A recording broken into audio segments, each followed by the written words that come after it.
It's going down. The reason I'm talking about this is we've had an attack on our sister Serena Williams. I don't like it. It flat out, I don't like it. And we are sitting around watching it, man.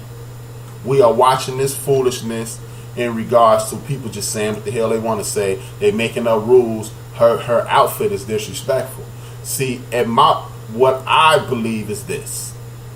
I think Serena Williams and a lot of other prominent tennis players, just like people were saying that due to I don't remember the lady's name. She has the most majors on the women's circuit. Her name is on the Australian Open tennis stadium, and the LGBTQ community is saying they need to remove that, or the ladies shouldn't go back to the Australian Open. I say Serena shouldn't go back to the French Open until they change that, because explain to me how the hell, I mean, being a man, I don't see has a problem a sexy lady like that in a bodysuit. But why would you, for one, if you want to make a rule change, that's one thing. But when you make a rule change and single that sister out, that means that's an assault on our community. And we have to see. I mentioned this on the Bob Shot Sports podcast when I made an appearance on that, and I'm gonna say it on here. I think we have to stop boycotting. We have to start abandoning. We have to start abandoning things. See, because a boycott means you can fix this and we'll come back. But we are in a whole nother century. We are 2 centuries removed, not 200 years, but 2 centuries removed. We are moving into a whole this is the 3rd century since slavery, the 1800s, the 1900s. Now we're in the 10th year, the 18th year of the 2000s. So there isn't any room for ignorance. You know, I didn't know that was offensive. Yes, you did. You made this rule as an assault on this person's body, because when she stands next to these other women, they look like 12-year-old girls. She looks like a grown woman. She is a bigger woman in stature. She's a physically bigger, and she's cut to the finest, and they don't know how to compete with it.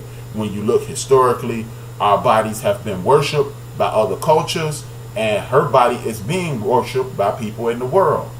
So for you to create a rule to exclude her choice in athletic gear is an insult to us. And I mean, I know it's not a whole lot of us watching, but if Serena Williams is listening, I know she's listening. This is my ego talking. But everybody who's listening, we need to just start. If you active on Twitter, hashtag Serena don't go to the French Open. Because when you don't go to the French Open, it's not, look, Serena Williams is married to one of the most powerful internet people. Serena Williams is probably worth $150 million on her own. Serena Williams and Venus Williams own a portion of the Miami Dolphins. They're not starving. They don't need this money. But guess what? When the last time any of y'all watched a major anything that didn't have the last name Williams in it? You wouldn't watch it. So when people tune out and we just walk away, when we start walking away, that'll be the most effective thing. Just like something, I'm gonna talk about different alternatives in regards to the NBA boycott and things of that nature later also, because that's just crazy, man. This boycotting, and then we allowing people to be stripped of their finances. I don't want any of them brothers in the NFL to lose anything. And you know what? Since we're talking about boycotting and things like that, I'm gonna talk about this now. Forget later. What do you guys think about this as an alternative of kneeling? See, they always say, well, you need to fancy we don't want you to kneel on the field because it's a distraction. You got people like Tim Brown and Dak Prescott and others saying it's a distraction and they don't need that and things of that nature. Cool. Okay, we're going to submit to that. But how about this? What would you think if some of the brothers who are active in this protest against the unwarranted violence and police brutality and the murder of innocent and unarmed black people, what would you guys think about this? If those brothers who are active in the struggle start saying at every press conference, like any of these dudes like Michael Bennett, if he goes to the podium, he said, first of all, I want to give a shout out to Colin Kaepernick, and I want to speak and I want to address the fact that young black men and women are being accosted and being brutalized by police officers and being shot unarmed, and then answer questions. Because at that point, the game is over. You address who started the movement. You giving him props for starting the movement, and you addressing what the issues are, so it can never be hijacked again. What do y'all think about that, man? Because if they start doing something of that nature, what's good, Big L? What do you think about that, Big L? I'm gonna ask the question again. What do you think about a situation to whereas if the players start addressing the issue at the end of every press, when they get interviewed, say, shout out to Colin Kaepernick, and I want to also bring attention to violence against unarmed black people and police brutality. I'll answer your questions. If they start saying that, the thing, you at the press conference, the game is over, you ain't interrupting anything, allegedly, that is the lamest, most pointless excuse I've ever heard in my life. But I think when you do that, you will consistently keep it in people's face. Y'all gonna consistently keep it in people's face. We not kneeling. Y'all said it wasn't. I would love Ethan. The opportunity would be amazing. I'm not understanding what you're saying, Big L. I think they should do something of that nature. If you do that, then you will consistently put what the real issue is in front of America. Every time you shove a mic in one of those brothers in the NFL face, if they just acknowledge Colin Kaepernick, almost like the Nation of Islam or Malcolm X used to say, I was taught by the Honorable Elijah Muhammad, and then you say what you got to say. Hey, shout out to Colin Kaepernick, and then you and I want to speak out against police brutality and the killing of unarmed black people, and then you answer whatever football question. You are keeping the boycott going. You're keeping this in people's faces, and then you move on and do your job. Remember, y'all don't want to talk about this in the middle of the game, and it's taken away. The interviews is after the game. You already had what you need. You got your feel of football, and that's it, and that's all. Me personally, I think they should do that, man, because at that point, man, it's a whole nother situation. You have to acknowledge these things. Now, I want to give a big shout out to the homie Dez Bryant, Odell Beckham Jr. for signing that 5-year, $65 million contract. Hold it, the media played into the negative narrative. The camera looking for players not on the field doing that. Exactly. Why are we even? How many times? Hey, I don't know about y'all, but when the national anthem, I don't even remember the national anthem being played in most of these games here in Chicago when I'm watching the Raiders.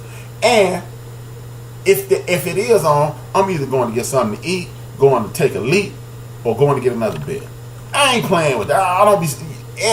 So is everybody in the bathroom?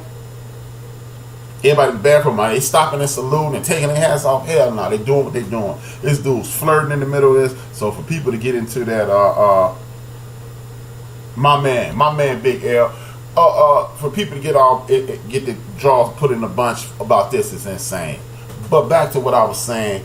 Odell Beckham Jr. with the 5-year, $65 million contract. Please stop saying it's a $90-something million contract, because he more than likely he won't see the $90-something million.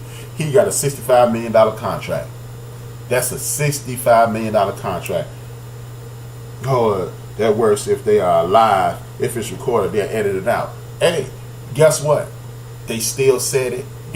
They are live. Hey, Larry, welcome aboard, Larry. Larry is a bench warmer too. Welcome aboard to the new platform, Larry. The thing is, Larry, you're right, but a lot of those guys are live. When you after the game, Cam Newton comes out there live, and if everyone says it, you have to address it at some point. I get you. You are 1,000% correct when you are looking at a situation to whereas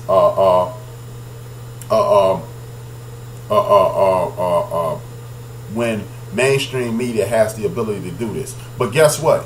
You don't only say it after the games. When you come on ESPN in the morning, when you're on Mike and Mike, hey, we got player X from this team on here. You know, hey man, thank you for having me on the show. I like to say shout out. You do it every time, not just after the game. Anytime you're being interviewed, if you're going through what they call the ESPN car wash, you do it there. Rodgers got $90-some million to today too. Yeah, he got an extension. I was gonna hit that in a second, Big L. But so Larry, to address your point, yeah, man. You are right. They would cut it out, but if you say it at every opportunity, it is constantly in folks' face. And when it's constantly in folks' face, guess what? They are forced to address it. So if they're forced to address it, then it's going down. And that's just the way it goes, man. See, we have to continue to, if you are going to stage something of this nature, you have to take every single solitary opportunity. And y'all not going to talk to Deshaun Watson if he said, y'all not going to talk to Michael Bennett if he said, or y'all not going to talk to anybody. That means you're going to have to stop talking to 80% of the league, or you're going to have to address some of these issues. And even if you don't address it, it's still out there. No one can hijack the situation. And that's the point of it. You don't want the situation hijacked. Back to Odell Beckham Jr. When Odell Beckham Jr. signed that contract yesterday, it really pissed me off. And hearing all these people in mainstream media speak negatively about this brother getting his money. Because at the end of the day, it is money he's earned. Odell Beckham Jr., okay, you want to talk about he has a powdery substance next to potentially a blunt. Nobody wants to say blunt. But that's nothing said that he don't do it. I mean, ain't nothing saying he smoked the weed and he sniffed the powder. That could be something that person indulges in. I copped it for you, and we gonna get down.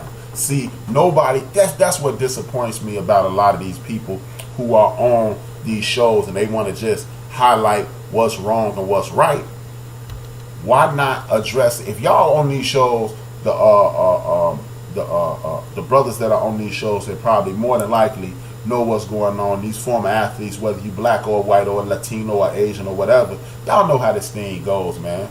There's a lot of people put things up their nose that you hang out with when you partying with. You may not do that, but you bring it along because that's how they party. This is an adult podcast, an adult podcast. So I'm gonna keep it funky with you. There's a lot of people that do those things. Do you participate in them? No. But everybody listening, everybody in this chat room, you know somebody who has purchased something. Hey, are you smoking a little weed, girl? I'll get you some weed. Come on, and we gonna do what we gonna do. Am I saying it's cool? No, I'm not saying if it's cool or not, but we know it goes on. So those things need to be addressed. Odell Beckham Jr., is he a brat in some cases? Yes, he is. Has he been an annoyance to some people? Yes, he has been to some people.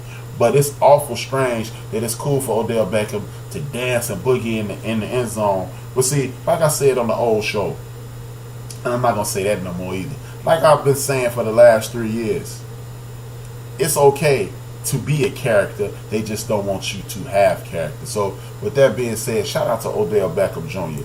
for getting that contract extension. Then you talk about the homie Aaron Rodgers. Aaron Rodgers also received a contract extension. And this, the Raiders situation, and I'm not a Raider apologist. Shout out to Aaron Rodgers for getting his money. Everybody who get their money deserve their money. I want everybody to get paid. Y'all know how I get down. But the question is, why is Aaron Rodgers getting a contract with 2 years to go? This is something that could have been worked out in 6 months or at the end of this year. Y'all could have announced this at the end of the year. It really annoys me because you got Aaron Donald playing on the same contract that Odell Beckham is playing on, and ain't nobody even up in arms. See, everybody want to talk about the Raider situation. I'm a Raider fan. I'm not a Raider apologist. But the Raiders are cash poor. They have something that is worth $1 billion or $1.5 billion. That don't mean you got $1.5 billion in the bank. For people that don't know, when you sign somebody to one of these $45 million signing bonuses, contracts, these $45, $50, $60, $70 million signing bonus, you must put that money in a trust. The Raiders have recently paid their relocation fee, and that's their hard ass luck. Let me say that before I say this. The Raiders have you have to put that money in a trust. They just paid their relocation fee, so they don't have cash on hand. But with the Rams have that money because they dealing with one of the richest families in America. They building $1 billion stadium. They have the money. They have the revenue. And why are they jerking Aaron Donald's chain? Rams paying everyone on the team except Aaron Donald right now. Exactly.